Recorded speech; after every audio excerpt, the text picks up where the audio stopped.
Yeah. Yeah. The only crime the federal government has powers under our law to prosecute is terrorism. Yeah. Terrorism and treasonable felony. That's a crime against the state. Against the federal government. Squarely in the hands of the states and the local government. The local government themselves must wake up. We must start, to ignite the know your neighbor policy. That let us have a data of ourselves in our communities. Oh, yeah. Such that any house or any environment we know is uninhabited, we can quickly raise alarm when we start hearing voices there. So that because the security agencies, like we always say, they are not angels and they are not spirits. They can only work with what we provide for them, whatever they know. And even when we give them information, it is imperative on the state to give them the tools with which to process that information and do the needful. It is not enough for us to give information and at the end of the day, nothing happens.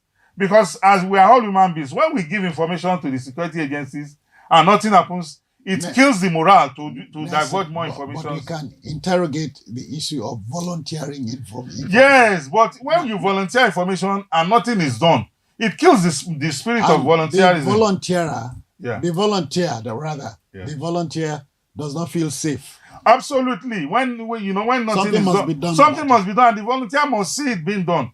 And that is the only way we can ignite our community security architecture. Because, like we always say, security is everybody's business. That's it. It is not the business of only the state, even the citizens. Because that is why we always admonish that, look, if the policeman or the military man is not safe, then you that is providing security for, be rest assured that you can never be safe. Until you make sure you do all within your powers to ensure that his own safety is guaranteed, that is when he can go after those who are threatening your own safety.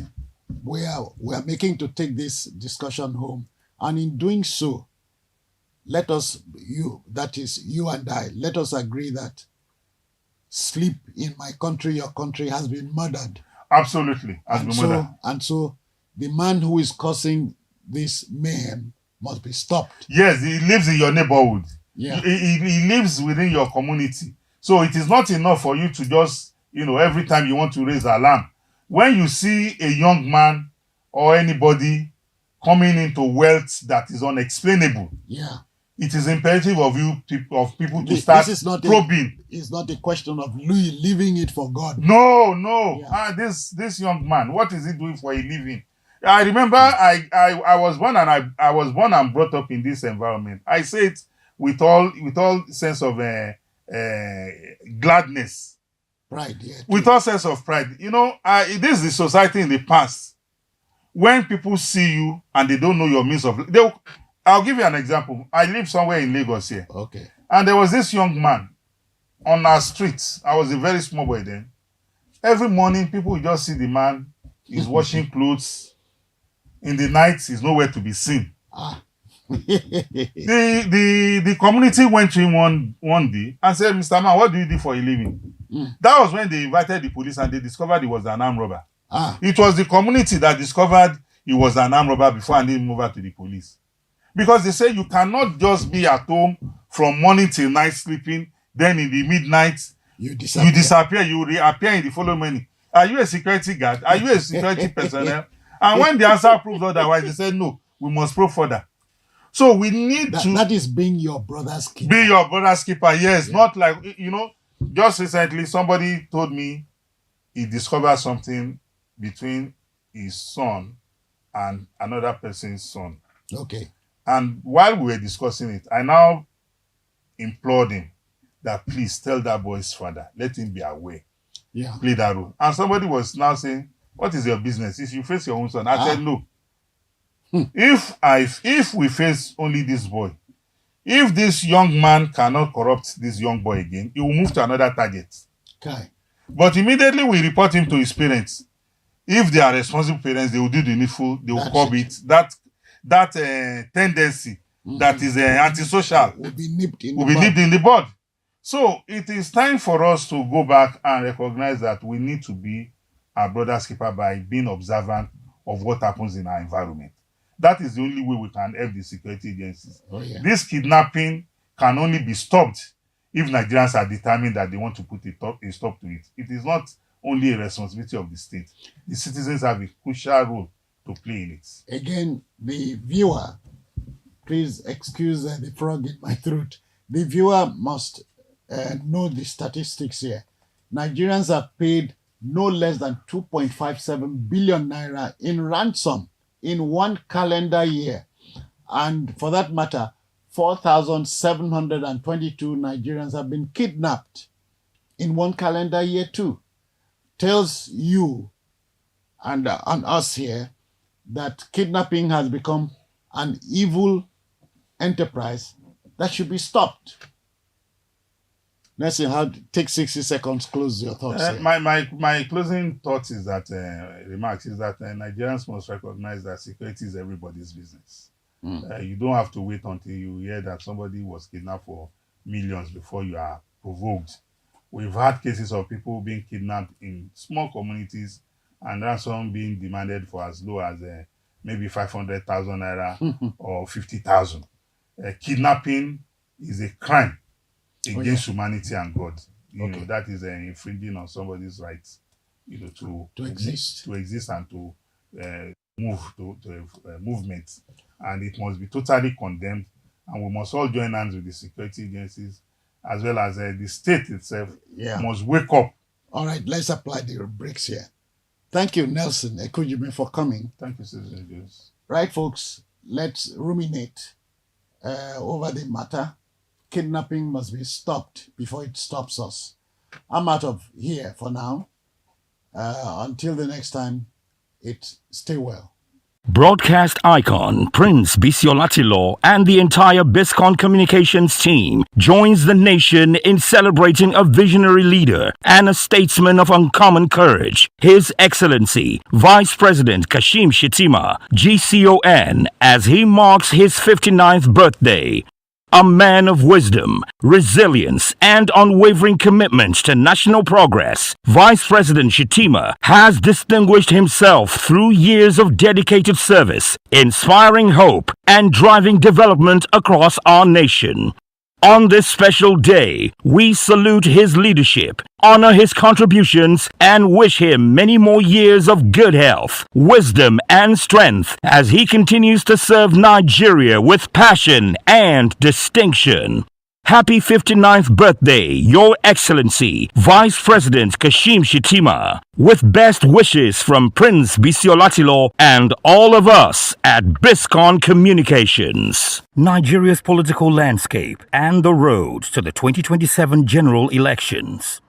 Nigeria's road to the 2027 general elections is shaping into a fierce struggle for power, with the frontline parties strategizing amid economic pressure, security concerns, and a demand for stronger electoral integrity. The ruling All Progressives Congress, APC, has already declared its intention to retain power in 2027, projecting continuity and defending its economic reforms as necessary, even though many Nigerians continue to face unprecedented hardship from inflation and high cost of living. The People's Democratic Party, PDP, still nursing wounds from the 2023 election, has taken a defining step by zoning its 2027 presidential ticket to the south, while retaining the party chairmanship in the north. This move is aimed at restoring the balance that the party has long upheld, and to address the resentment that followed its decision to throw open the ticket in 2023. Many southern members felt marginalized then, resulting in a major rebellion that weakened the party. By returning to zoning, the PDP seeks to rebuild internal unity, court southern electorates, and position itself strategically for coalition talks with other parties. The Labour Party, LP, which surged into national reckoning in 2023 on the back of youthful energy and popular outrage against the establishment, remains a major factor. However, its capacity to sustain momentum will depend on deepening its structures beyond urban centers, mobilizing resources, and deciding whether to join forces with the PDP or other opposition blocs without losing its image as a movement party. The new Nigeria People's Party, NNPP, which enjoyed northern urban appeal under Rabiu Kwakwanso, faces internal strains, but could still emerge a kingmaker if it leverages its base into a negotiated alliance. The African Democratic Congress, ADC, though not as large as the APC or PDP, remains relevant as a party that brands itself as youth-oriented and reform-minded. It has built modest presence in some states and is increasingly courting civil society groups and professionals who seek a third force. In the current climate, the ADC is likely to play a supporting but significant role in any opposition coalition, positioning itself as a bridge between the bigger players and smaller regional parties. Nigeria's experience shows that only a united opposition can defeat a sitting government. The zoning decision by the PDP is therefore not only an internal settlement, but also a strategic signal that the party is prepared to be a pivot for an alliance. Whether the LP, NNPP, and ADC can harmonize with it remains the defining question. Meanwhile, the Independent National Electoral Commission, INEC, is under intense pressure to rebuild confidence after the technology and logistics failures of 2023. The use of BVAS and the iRev portal had raised expectations, but delays and discrepancies undermined trust. For 2027, INEC must demonstrate greater transparency, train ad hoc staff more effectively, and ensure timely dispute resolution to avoid the crisis of confidence that dogged the last election. As the election approaches, the economy will remain the dominant issue. The APC will argue that its reforms are bearing fruit and that reversing them would be disastrous, while the opposition will highlight daily suffering, rising costs, and the need for immediate relief. The party that best convinces Nigerians that their votes will count and that tangible improvement will follow is likely to have the edge in 2027. Although more acknowledged as a renowned military officer, it's very interesting to note that General Ike Nwachukwu trained as a journalist and would have been rubbing shoulders with the likes of Uncle Sam Amuka, the super long-standing journalist of our time. His training is largely for his impeccable understanding and presentation of the English language. In fact, there is the touch of the uncommon in his way of life, always exuding very warm disposition towards all, with absolute hatred towards injustice. General Ike Nwachukwu turned 85 on September 1st, 2025, devoid of the usual celebration that would have attended that, but in keeping with his style, he just marked the day with prayers. However, on this auspicious occasion, we will go through what can be regarded as the defining aspects of his life in the past 85 years sojourn. Ike Omasanda Nwachukwu, MNI, born September, is a retired Nigerian Army Major General and politician who served twice as Foreign Minister of Nigeria during the military regime of General Ibrahim Babangida and as a senator for Abia North from 1999 to 2003. Born on 1st September 1940 in Port Harcourt to an Igbo father and a Fulani mother of Katsina, Nwachukwu had his early education at the Ladylike Institute, Yaba, Lagos, and Lagos City College, also in Yaba, Lagos. He obtained his military training at the Nigerian Military Training College, Kaduna, Course 6, then proceeded to the Royal Canadian School of Infantry, and then furthered his training at the School of Infantry, Warminster, United Kingdom. He also studied at the Institute of Humanitarian Law, San Remo, Italy, the United Nations Peace Academy, and the National Institute for Policy and Strategic Studies, NIPPS, Kuru, Plateau State. Ike Nwachukwu rose to the rank of Major General prior to his retirement with the Nigerian Army. Nwachukwu held the position of Military Governor of Imo State, where he moved Imo State University, now Abia State University, in Uturu to its permanent site. From 1986 to 1987, he was Minister of Employment, Labor and Productivity, where he founded the National Directorate of Employment, NDE, to alleviate the problems of unemployment, especially graduate unemployment. Nwachukwu was Minister of Foreign Affairs from December 1987 to December 1989, when he was replaced by Rilwan Lukman, returning to a field military command position.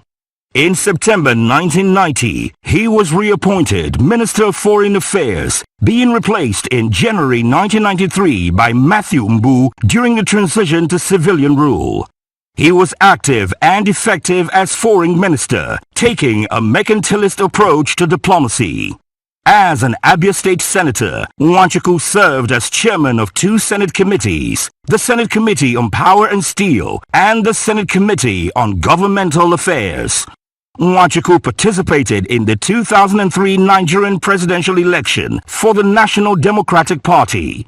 He won 0.34% of the vote. Isi Olatilo, his wife, Princess Folashade Olatilo, and all members of Biscon Communication, we wish Senator General Ike Nwachukwu retired 85 glorious years. Celebrating Inspector General of Police Kayode Egbetokun at 61, a life of duty and service.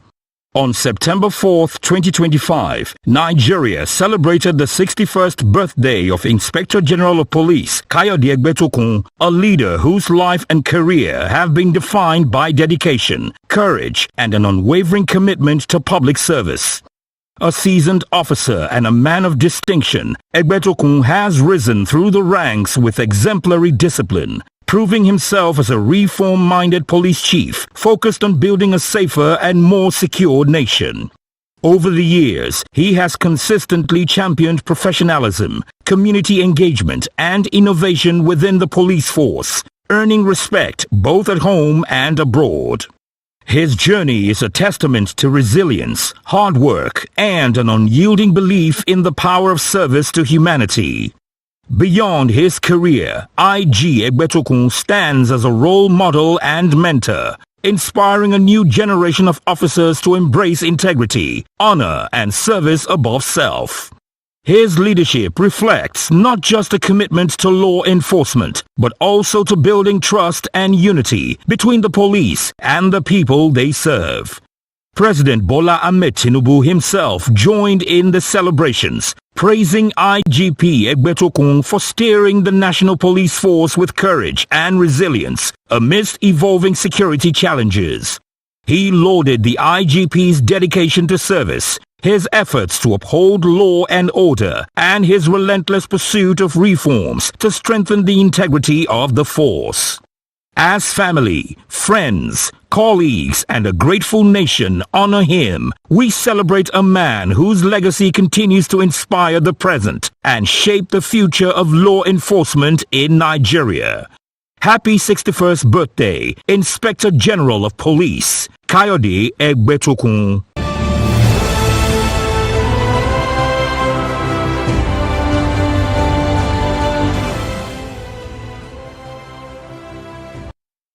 The Kessington Adebukunla Adebutu Special Edition of the Ambassadors Summit, a premier annual national youth leadership and entrepreneurship summit hosted and organized by the Joshua Oyeniyi International Foundation, Chief Adebutu as Distinguished Father of the Day. The future is here. The Grand Ballroom of the Oriental Hotel, Lekki, came alive for the 7th edition of the Ambassadors Summit. This premier national youth leadership and entrepreneurship summit brought together over 3,000 aspiring leaders, entrepreneurs, and career professionals from more than 30 states across Nigeria for a day of inspiration and empowerment. This is the 7th edition of this national event, which debuted on the 17th of October 2014 at the main auditorium of the University of Lagos 11 years ago. The event, themed Strategic Leadership for Turning Challenges into Opportunities, welcomed a lineup of distinguished guests. The governor of Lagos State was ably represented by Oluwatoyin Atonda, the senior special assistant on establishments and training. Also present was the special assistant to the president on ICT and digital innovation, Mr. Tokoni Peter Igoin. The highlight of the day was the presence of the distinguished father of the day and headline sponsor, Chief Dr. Kessington Adebukunla Adebutu, CFR, who was represented by his first daughter, Dr. Mrs. Abiola Adebutu Olorode, the CEO of Diamed Center. I sincerely thank the organizers for this recognition, which I accept not just an individual honor, but as a tribute to the ideas of service, integrity, collective progress that I've always endeavored to uphold through my philanthropic efforts. Today, I see before me a room filled not just with young people, but with promise. With promise. There's a lot that the future holds for you. At the age of 60, 50, 70, 80, 90, there's not much we can do more. We're going towards the end stage of our life, but 20, 30, the world is your oyster. And there's a lot of greatness that Nigerians can achieve. So there's a lot of promise we hold among the youth. A generation that holds in its hands the power to reshape Nigeria. Not through idle complaint or wishful thinking. As I tell you, don't wishful think. You have to be intentional. You have to set goals. You have to set objectives. You must have strategies on how you're going to achieve it. Sitting and saying that, I'm going to be a billionaire. It's not going to happen unless you work hard towards it. But through enterprise, innovation, leadership, and unity, the future of any nation lies in the strength of its youth. But strength is not defined by mere numbers of physical vigor. True strength lies in vision, in discipline, in the courage to rise from setbacks, and the wisdom to lead with empathy and purpose. As someone who has walked through the corridors of business, service, and philanthropy, let me offer you this. Whatever you do, let service to humanity be at the heart of your ambition. Wealth, when not used for the greater good, becomes a burden. But when used to uplift others, it becomes a blessing. Not just to the receiver, but to the giver. Let me begin by appreciating the organizers for consistency in championing youth empowerment. True leadership and enterprise. Platforms like this are not only timely, but essential for Africa's growth story. The theme for this year's summit, Strategic Leadership for Turning Challenges into Opportunities, speak directly to the heart of what our generation needs: vision, resilience, and transformative thinking. Across the continent, and especially here in Lagos, we are witnessing a revolution led by our young people, building tech solutions, launching startups, advocating for sustainable development, and challenging the status quo. This is a kind of leadership we must nurture, one that turns setback into stepping stones and obstacles into innovation. As the governor of Lagos State, I have always believed that the youth are not just the future, you are the present. And that is why this administration has made youth development a priority from day one. What we seek is opportunity. What we seek, it is an avenue. And this is what the organizer of this event have created for us. This is what the sponsor has supported. When we go out today, I tell you, not everyone coming here will go back with the same mentality. Some people will pick what will be their life-changing orientation even from this program. And just that one person is enough. I want to read a statement credited to Mr. President. And of course, some of us must have seen it. This was when the president was inaugurating the National Youth Summit Committee. And he said to our Nigerian youth, you own the advancement of this economy in your hands. You represent over 60% of our population. I will continue to help navigate, push, and lift the heavy weights so I can clear the path for you to have a great future. He said, I will do everything. Quoting Mr. President, he said he's going to do everything to make Nigeria a better place for young people and all Nigerians. Mr. President, like every other person in the world, is not perfect, but is striving towards perfection. He is committed to ensuring that he doesn't leave Nigeria the way he met it. And for us as young people, we must become critical thinkers. We cannot be just an average thinkers, allowing people to distract us from our vision and focus of building a better Nigeria for ourselves. We are the most used today to change narratives, whether positive or negative. Nobody can undermine the impact of young people. And recognizing this, we must put ourselves together to contribute positively to the country that we are all in. Other notable speakers included Dr. Ayodele Oni, a foremost energy lawyer, and the event chairman, Dr. Ayodele Ogunson. This is where excellent entrepreneurs are gathering. Please find them. They are here seated. They can be humble, unassuming, but if you take time to look at where they are, then possibilities is what you begin to encounter. I'm also here to tell you that I know people will come here with frustrations. People who have been trying and failing, and you feel, what is this all about? Just a talk show. I've been to several fora where they talk, no solution. Listen, we are experts in fighting frustrations. The convener is here, and other speakers are here. We will defeat frustration here, and you will go back better. Just cooperate with us. I also want to tell you, seated here, we have godly genius. 4 young businesses and startups of 250,000 naira by the Ambassador Summit Group in honor of the headline sponsor and chairman of KAAF, Chief Dr. Kessington Adebukunla Adebutu, CFR. The Ambassadors Summit continues its legacy of equipping young Nigerians to excel in their callings and to turn every challenge into a stepping stone for success. The journey to a better Nigeria starts with us, the youth.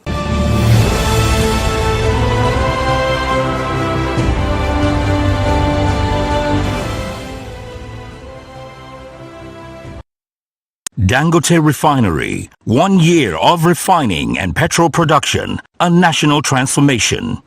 On September 3rd, 2025, the Dangote Petroleum Refinery, Africa's largest single-train refinery, marked 1 year since it began producing $1 billion. Ahmed Tinubu, as a remarkable achievement of our time, has transformed import of petroleum products to a supplier and exporter.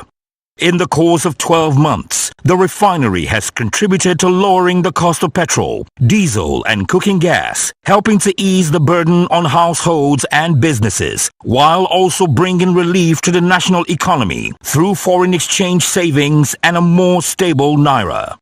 With operations ramped up to near full capacity and exports already reaching global markets such as New York, the refinery has taken a central place in Nigeria's economic story.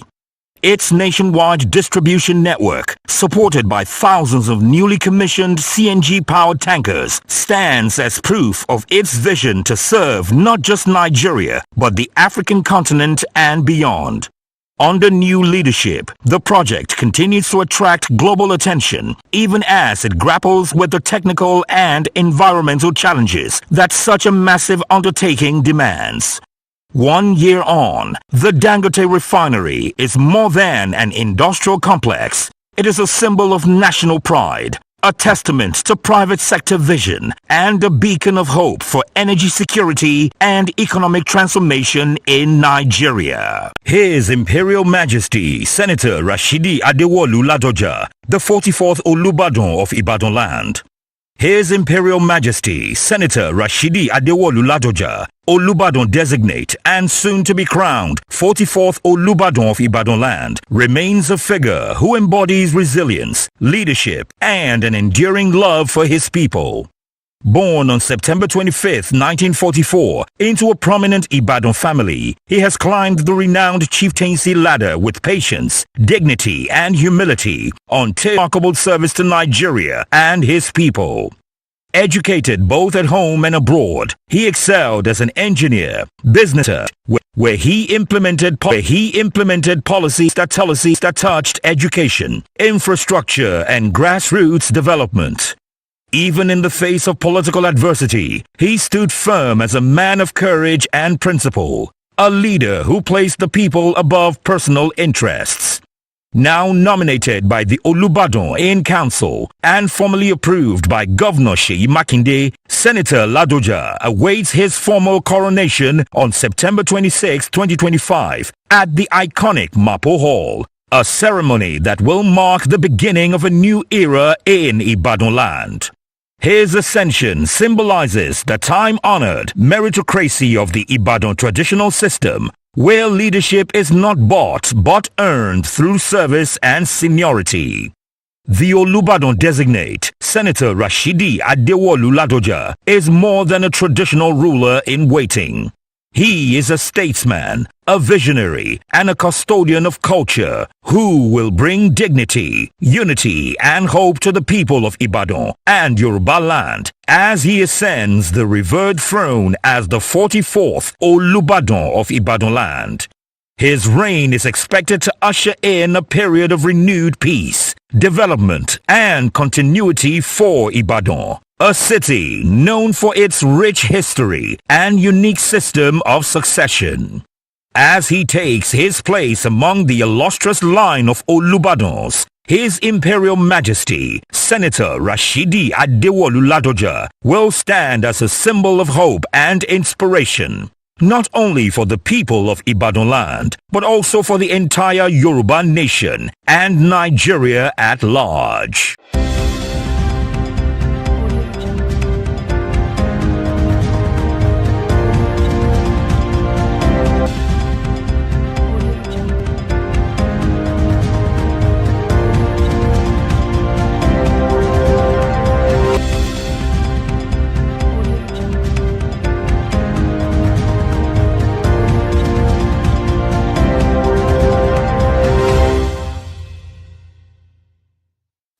What these girls now, sir, I don't know what's happening, sir. I don't know if you help us tell our president, sir. All these girls, only God will judge. When I was coming, I saw 3 girls there. I wanted to interact with them. I said, what's your name? One said, my name is Annabelle. The other one, what's your name? He said, my name is Christabel. The third one has forgotten what they realized. She said, actually, my name is Jezebel. They now asked me, what's my own name? I said, my own name is Cowbell. As when I want Chris. Now, ladies and gentlemen, see, if you think I'm joking, if you watch carefully, if you go for events right now, all the songs they play are favoring the women. All the songs is about women because women are the one enjoying. Check, we have Mother's Day, International Women's Day, then Girls' Girlfriends Day, Women Day, everything, women. I don't know what happened to men. What did man do, man? Check all the songs you hear. Ifoma, give me your love. You hear Adagi Marama. You hear Chioma. You hear God's. All the songs is for women. The only song that men have is just one song, and that song is Papa No Day. Oh, even inside the song, the man no day. Thank you so much. So distinguished leaders, young trailblazers, and young visionaries. It's a privilege to stand before you at the 7th edition of the National Youth Leadership and Entrepreneurship Summit titled Strategic Leadership for Turning Challenges into Opportunities. That speaks to my very heartbeat of progress. You know, we live in a world where challenges are inevitable, whether economic, social, or personal. But true leadership is not measured by the absence of challenges. It is measured by the ability to convert pressure into purpose, obstacles into opportunities, and trials into triumphs. Let me begin with a simple analogy. It's only a piece of carbon until it undergoes immense pressure. Without pressure, it remains ordinary. But under challenge, it becomes extraordinary. Likewise, we are leaders here. Leaders are not born in comfort zones. They are made in the fire of difficulty. I want to just make an example. When the Nigerian fintech sector face the challenge of financial exclusion. Millions of people without access to bank. And what happened? Visionary youths like us, like me, turned that challenge into opportunity. Today, companies like Flutterwave, Paystack, and are global leaders attracting billions in like Nollywood. They face poor funding and limited infrastructure, but they didn't give up. Instead, they use handheld cameras, street corners, and sheer determination. But today, Nollywood is a multi-billion-dollar industry watched all over the world. What a challenge. Allow me to share my own story about it. But we choose to see the opportunity. We secure a location to rated space into strategic advantage. And we look at the hotel bar. Most assume it's executive hotel as the most ever juice bar. It's very daring, yes, but it's the essence of strategic leadership, creating what other conform. And when people complained of stress, noise, and congestion in Lagos, we responded by creating a niche. One of the rarest boutique hotels is a 26-man room, a sanctuary of serenity, not just for bed, but peace. Not just for meals, but an experience of Africa and the world on a plate. Dear young leaders, I say this with conviction. Every challenge you face in business, in career, or life has an opportunity hiding in it. But the opportunity does not announce itself. You must learn to see things differently. While some see unemployment, an entrepreneur sees manpower for innovation. When we see traffic in Lagos, a leader sees a logistic business waiting to be born. While others sees the sun scorching the land, others see a solar energy powering homes. Strategic leadership is all about, a deeper question. What else can this become? And I'm calling every one of us to a daring leadership. Leadership is not about holding a title. It's about carrying a vision, a passion. It's about standing at the crossroads of difficulty and declaring that this is not the end. This is the beginning of something new. Thank you very much for having me. Thank you very much for that. But you were too late. You're supposed to have switched it off since. Thank you very much. I welcome you all to the Ambassador Arena. I hope you are aware this is the Ambassador Arena. I hope you are aware. I welcome you to Ambassador 7.0. And I know and I believe that you've been strongly impacted since we started. And it's going to be an ongoing thing. All through this program, you will get something. You will leave here with something definite. So you do yourself a lot of good by just telling the person beside you, and please don't